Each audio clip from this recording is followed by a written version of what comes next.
Are you looking for affordable house and lot to start a family with a good location and a peaceful community that offers no spot down payment at 0% interest? If yes, watch this video to find out more.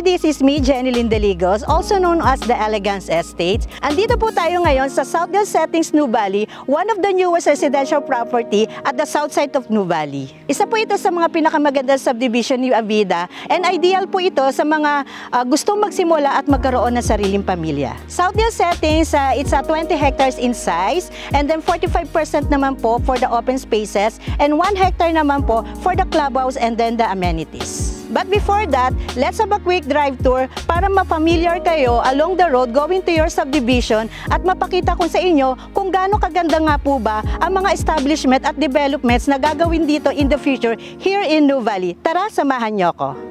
Hi guys, let's have a quick drive tour to show the development and establishment here in Nuvali. At para syempre maging familiar din po kayo along the road going to your subdivision. So dito mag-start tayo sa well-known logo ni Nuvali na located po sa harap ng Nuvali North along Santa Rosa and Tagaytay Road.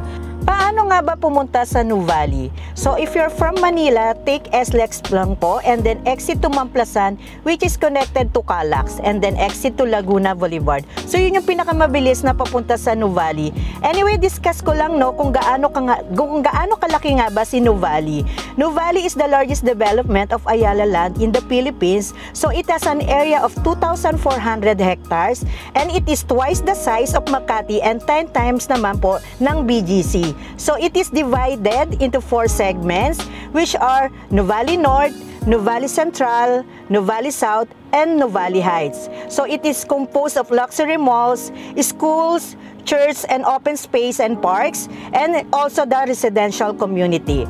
Right now, we are here in Nuvali North, kung saan makikita nyo dito yung mga man-made lake na may mga koi fish. So dito din, makikita yung mga malls. So we have Soledad 1, 2, and 3 na makikita doon yung Ayala Malls. So we have new open shopping malls like Landers. So ito po yung pinaka 10th branch in Nuvali. We have also SNR and Uniqlo, and dagdag ko lang din po no, ang Nuvali is originally owned by Yulo family, so one of the richest family in the south. And nagkaroon po sila ng agreement in between Yulo and family na once na makapag-purchase si Ayala, dapat magkaroon din ng piece of commercial na ngayon na ginagawang mall, yung SM Yulo Premier. At isa ito sa mga ginagawang development ni Nuvali. Imagine no, we have own high-end SM inside Nuvali. And bali-balita din no na magkakaroon din ng IKEA na malapit sa SM Yulo. And we have also hospital, yung Healthway Qualimed Hospital na magkakaroon din ng expansion for kidney center. So on our left side naman, we have Seda Hotel at may mga expansion na din for Tower 2 na kung saan pwede kayong mag-staycation with your family. And we have also the Nuvali Techno Hub. So this is good for BPO and IT companies na ang kagandahan nito, if you have an experience in BPO, pwede kayong mag-work dyan. So may mga fast food na din dyan, like yung McDonald's, and ongoing na din yung mga construction sa like Jollibee. So we are still here in Nuvali North. On my left side, andito po tayo sa East Block. And it is 11.7 hectares. So this is one of the pocket business district in Nuvali na kung saan tatayuan po ito ng mga purely commercials and corporate centers. On my right side is yung North Central Business District. So ito yung 5 times in size ni East Block. So wala pang official announcement po dyan. Pero pag natapos po yung dalawang establishment na yan, imagine no, we have own BGC inside Nuvali na magkakaroon ng mga corporate and business centers. Dito naman tayo sa Rotonda. Yung first exit niyan ay Casilo Road, shortcut to Tagaytay. So around 15 minutes drive, may daan na papuntang Tagaytay. So take naman po tayo sa second exit sa gitna ni Nuvali, which is Nuvali Central. Pagpunta natin sa Nuvali Central, ang unang sasalubong sa atin ay yung guardhouse. So we have estate security. Pagpasok po natin, makikita nyo dyan yung Central Block. So it is 12 hectares in size na parang Alabang Town Center pag natapos ito. So ang unang gagawin dito yung Mary Mart and the shop. So ongoing na po yung construction po dyan. So bakit nga ba may Central Block? Ang kagandahan kasi neto, hindi mo kailangan pumunta pa sa Soledad Malls dahil lahat ng kailangan mo ay nandito na. So magiging convenient ka na rin, lalo na sa mga nakatira here in Nuvali Central. This road naman going right ay papuntang Xavier School, and it is one of the biggest school inside Nuvali, and it is 15 hectares in size and donated by Aurora Properties Inc. and a joint venture of Ayala and Yulo family. So malapit din po dyan yung ating first newest and first pet-friendly condo in Nuvali, which is the Solara Park Stories. And around 3 to 5 minutes walk from Xavier School, andyan ka na. Ang maganda dito kay Nuvali, no, once na lumabas ka ng subdivision, nasa loob ka pa din ng Ayala Development. And right now, we are here in Nuvali Boulevard, na kung saan makikita mo yung mga puno, and very nature siya, and mafe-feel mo na para ka talaga nasa ibang bansa. Sa isang side, meron ding walk path or jogging path. So papunta naman tayo sa Nuvali South. On my left side is Rockwell Development. So it is 60 to 70 hectares in size, and hindi po siya inside Nuvali, no, but technically yung last property ni Rockwell nakadikit po siya along Nuvali Boulevard. So may mga residential and commercial na rin po dito, and magkakaroon din po dito ng power plant mall po dyan. So meron na rin po tayong mga additional mall dito inside Nuvali. So ngayon papunta tayo sa Nuvali South. So kung mapapansin nyo, pataas ng pataas yung elevation dito, kaya ramdam mo na malamig yung weather. So makikita nyo din yung pinakatumbok na yan, is yan yung mataas na part. Yan po yung 10 hectares in size Alfresco Mall. So wala pang official announcement po dyan, pero gagawin po siyang exclusive mall. So yan yung para sa mga resident na nakatira dito here in Nuvali South. So imagine, no, you have own mall in Nuvali South. If mag-left turn ka, makikita mo dyan yung play park, and it is 31 hectares in size. So doon meron po tayo mga dog park, bike trail, garden center, and existing na din po yung golf driving range na pwede kang mag-enjoy. And now, mag-right turn po tayo. So on my right side, makikita mo dito yung school, yung Everest Academy. So it is a Catholic International School. And on our left side naman, madadaanan din po natin yung Miriam College, and based on our reliable source, na magkakaroon din po ng expansion for the college building na mas malaki pa sa Miriam College Katipunan. And aside sa mga existing schools inside Nuvali, so we have schools din po along Santa Rosa, Laguna, which are Lasal, Don Bosco, and Ateneo. So marami pa pong schools na madadaanan din po natin bago po tayo magpunta dito here in Nuvali. Madadaanan din po natin yung Hillcrest Estates Nuvali. So isa din po ito sa mga high-end subdivision ni Avida.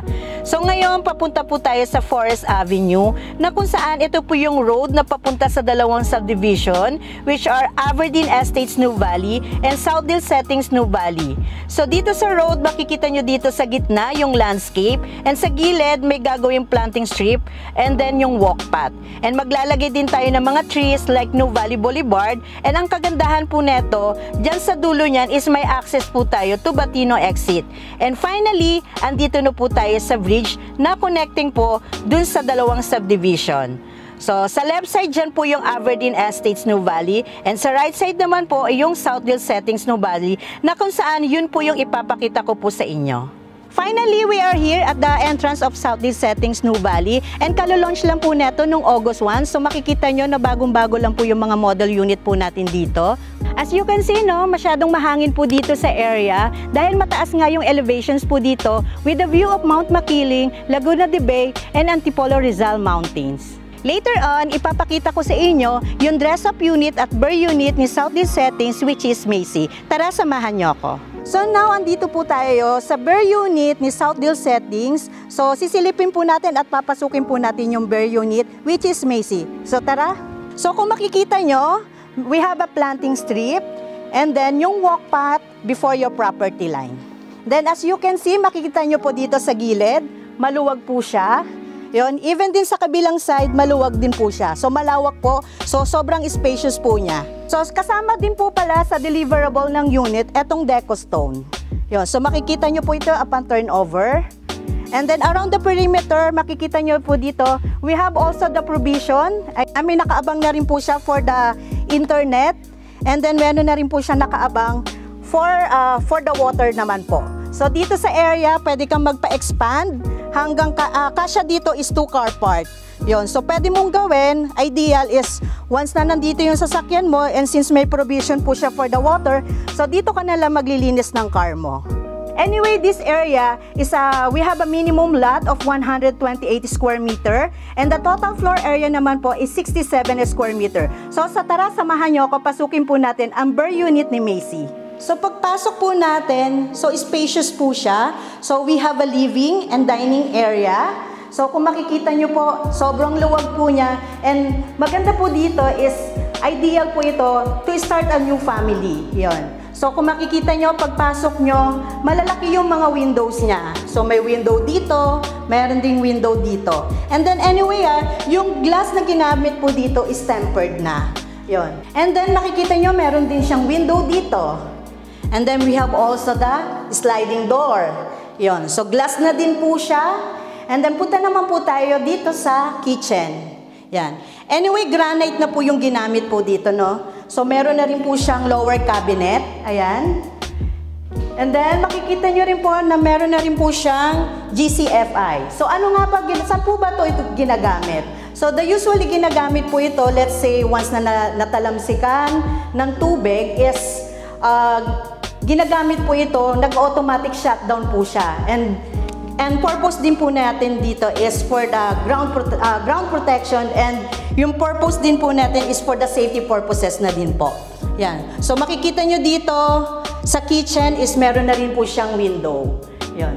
So ngayon, dito naman po tayo sa back door. So meron din po tayong back door. So as you can see, paglabas mo po dito from kitchen, makikita mo sobrang luwag po niya. So pwede mo po di siyang ipa-expand. So depende po sa iyo kung ano yung gagawin mo dito. Pwede mo siyang gawin dirty kitchen. Yon. And then ang kagandahan na ito, let's say may mga groceries ka, dito mo na lang siya idadaan sa back door, hindi na dun sa main door. Lalo na kung may mga tao po dun sa gitna. So punta naman po tayo sa toilet and bath. Yan. So as you can see, pagpasok nyo dito, complete fixtures na po siya. And then meron na rin po siyang provision for water heater. And then ang kagandahan nito, yung brand na ginamit po sa kanya is quality na. Which is yung brand niya is the American Standard. And then yung door na ginamit po sa kanya is PVC na. Anyway, no, dagdag ko lang po, yung door po na ginamit dito sa main door, ayan, so wood na po siya. So sobrang tibay po niya dahil ang ginamit na quality po sa kanya is high density fiber na po siya. As you can see dito sa ilalim ng stairs, ideal ito sa mga gustong maglagay, lalo sa mga nagwo-work from home. So pwede kang maglagay dito ng mga tables and chairs. So pwede mong gawing ganun dito sa area na to. Or pwede mo rin siyang lagyan ng storage room. And then kung makikita nyo dito, meron din siya dito. So pwede kang maglagay dito ng door. Gawin mo rin siyang storage, yan. Pwede mo siyang lagyan dito ng door. And then, makikita nyo rin dito, kasama na yung circuit, dito nakalagay yung circuit breaker niya. So, punta naman po tayo sa second floor. Yan, so makikita po natin dito is we have 2 bedrooms and 2 toilet and bath. Isa po dito at isa po sa taas. So, tara, samahan nyo ako. Pag-akyat nyo naman po dito sa stairs, so maluwag din po siya. So hindi kayo magbabanggaan pagka may aakyat at may bababa. So yung ginamit na rin po dito is steel na yung hand railings niya. And then wood na rin naman po dito. So pag-akyat mo, makikita mo may window na din po siya. And mataas na po yung ceiling niya na kung saan pwede kang maglagay ng chandelier. So sa pag-akyat naman po natin, makikita po agad natin yung toilet and bath. So dito sa toilet and bath, complete fixtures na din po siya. Kung ano yung nakita mo sa baba, yun din yung makikita mo dito sa taas. So meron na rin po siyang window dito, and then may provision for water heater, and still the same din po. So complete features na po siya. Ngayon punta naman po tayo dito sa first bedroom. So as you can see, maluwag na din po siya. And then anyway, yung area po neto is 6.12 square meter. And then meron na rin po siya for provision for window. And sa baba po pala, meron na rin po siyang provision for split type. So magkaiba po sila. Split type yung gamit na aircon sa baba. And dito naman po sa taas is provision for the window type. As you can see, pagpasok mo, meron na agad na bubungad sa'yo na dalawang window. So they are inviting a natural light. So kahit na hindi ka na mag-open ng light kasi nga maliwanag na dito sa area. Punta naman tayo sa second bedroom. So andito naman po tayo sa second bedroom. So as you can see, meron din po siyang window. Kung ano yung nakita nyo sa first bedroom, yun din po yung makikita nyo dito sa second bedroom. And it's a 6.77 square meter. So makikita nyo po, meron na rin po siyang provision for the aircon. So sobrang maaliwalas po niya. So punta naman po tayo sa master's bedroom. So tara, punta naman tayo sa master's bedroom. So andito naman tayo sa master's bedroom. So kung makikita nyo, maluwag din po siya, maaliwalas. And then, yung size po neto is 10.08 square meters naman po. So, as you can see, makikita nyo, malalaki din yung windows. So, nag-i-invite po siya ng natural light. So, nakakatipid din po ito ng paggamit natin ng electricity. So, nakakapag-save po siya. Dahil nga, sa malalaki yung windows niya. And then, sobrang malaki po yung spacious niya. So, marami kang pwedeng gawin dito sa master's bedroom. So, andito naman tayo ngayon sa dress-up unit ni Macy. So, papasukin po natin yung loob para magka-idea kayo kung paano nga ba ito dinesign. So, pwede nyo rin pong gawin ito once na nagkaroon kayo ng property here in Southdale Settings. Tara, samahan nyo ako. As you can see dito, makikita nyo sa area, ang ginawa po niya is nagkaroon po siya ng landscape. So, nagkaroon siya ng mini garden dito. So, ganun din pwede nyo rin gawin sa kanya dito is magkaroon lang kayo ng mga plants dito. Then, dito naman sa area na to is ginawa niyang parking dito.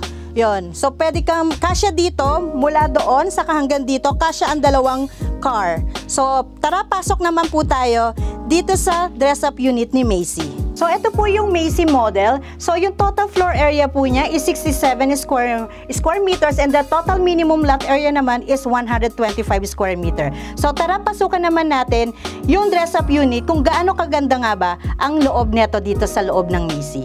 Welcome to your future home. So, as you go inside, makikita nyo bubungad agad sa atin ang living area.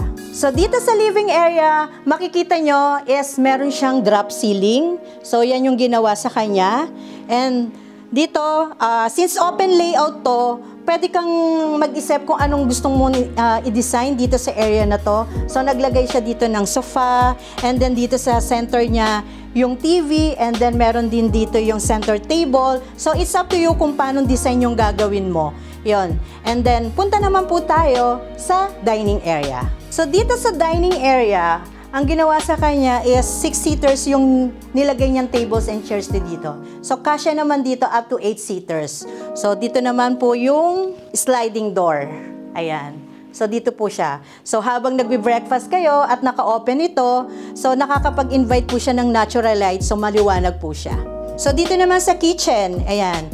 So, makikita nyo dito, naglagay po siya ng blinds kasi andito po yung window. So, depende naman sa inyo kung maglalagay kayo ng blinds. Ayan. And then, dito yung kitchen niya. And then, nagkaroon siya ng upper cabinet, both side. Ayan. Then, dito nilagay yung ref. And then, dito naman yung sa gas stove. Dito sa isang side, dito sa kitchen, is nagkalagay siya dito ng mirror. Ayan. So, kitang-kita mo, parang ang luwag-luwag dito sa area.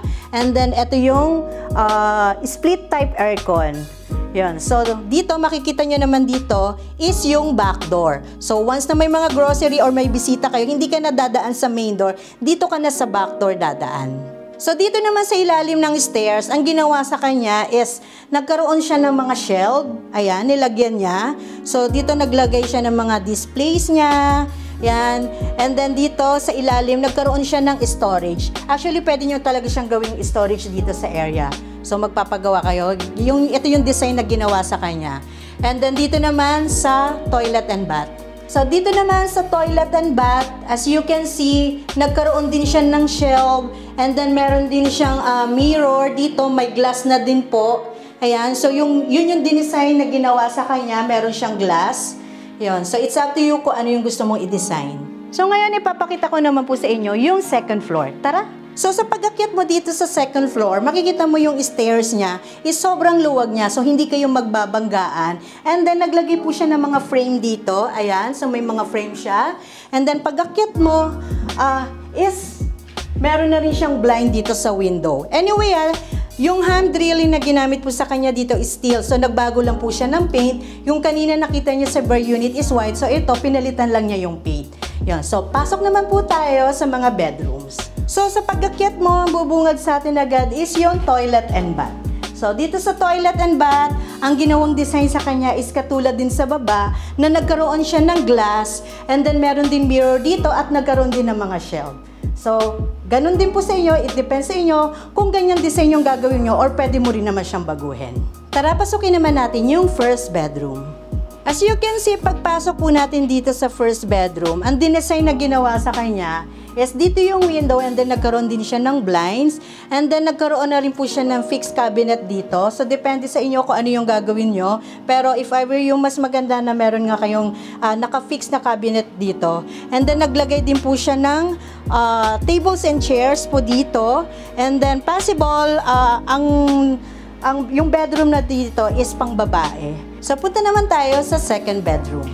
So, dito naman sa second bedroom, so, nagkaroon siya ng mga frame dito. So, possible panlalaki itong ginawang bedroom. So, anyway, itong ginamit po sa kanya is gypsum board. Yun. And then, as you can see dito rin po, ayan, dito siya naglagay ng aircon. And then, dito yung window niya. Nagkaroon din po siya ng blinds. And then, meron din po siyang tables and chairs dito sa area. And then, nagkaroon din po siya ng fixed cabinet. So, depende sa inyo kung ano yung gusto mong i-design na alam mo na mas maganda dito sa area mo. So, punta naman po tayo dun sa pinaka-paborito ko, which is the master's bedroom. So, tara, samahan niyo ako dito sa master's bedroom. So, pagpasok mo dito sa master's bedroom, makikita mo maaliwalas po siya. So, yung design na ginawa sa kanya, nagkaroon po siya ng fixed cabinet. Ayan. So, yun din yung pwede nyong gawin, magkaroon ng fixed cabinet dito para mas maaliwalas siya. So, dito naman po yung bed. So, malaki din po yung area niya. And then dito, nagkaroon po siya ng mga design na may mga mirror. So, pwede rin kayo maglagay ng any frame. It's up to you kung anong design yung gusto mong gawin dito. So, dito sa master's bedroom, nagkaroon din siya ng drop ceiling. Tapos, ito naman yung window. So, naglagay lang din po siya ng curtain. So, sobrang maaliwalas dito kasi malalaki yung mga windows niya. And then, discuss ko lang din po, no, yung height po neto is 2.4 meters. And then, sa baba naman po is 2.7 meters naman po. And then, malaki din po yung window niya. Ayan. So, kahit hindi ka na gumamit ng electricity is sobrang liwanag niya dahil they inviting a natural light and also the ventilations. Ang kagandahan dito sa Nuvali, no, you're not just buying standalone unit itself. What you're buying is the whole sustainable Ayala development and a peaceful community here in Nuvali.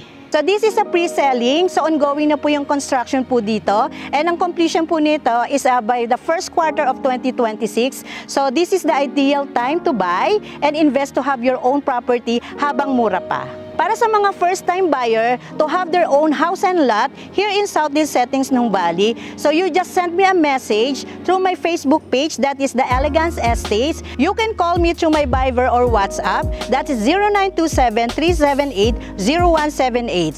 Don't forget to hit like and subscribe and hit the notification bells for more updates here in Nuvali. Once again, this is me, Jenny Lindeligos, showing you elegant properties in the South.